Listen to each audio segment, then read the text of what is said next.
In this video, we show how to replace the right control panel in a PowerEdge R570.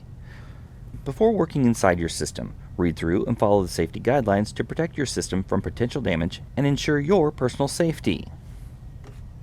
To remove the right control panel with the top cover as well as the drive backplane cover removed, also remove the air shroud, left and right air shroud, as well as the fan cage assembly.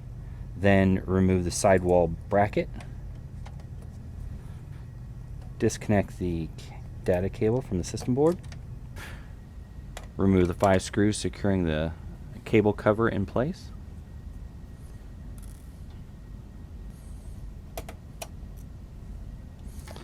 Then remove the cable cover. Unroute the cable. And then remove the 3 screws securing the right control panel in place.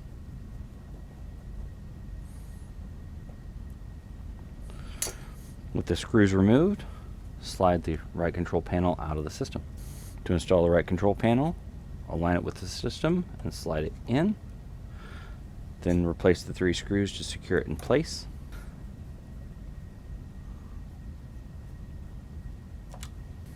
Route the cable through this hole in the chassis.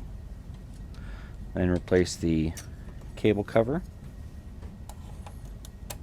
and the screws to secure it in place.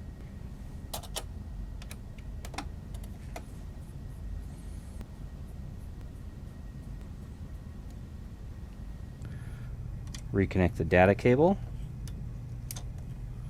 and then replace the sidewall bracket. For more information or assistance about the PowerEdge R570, visit dell.com/support.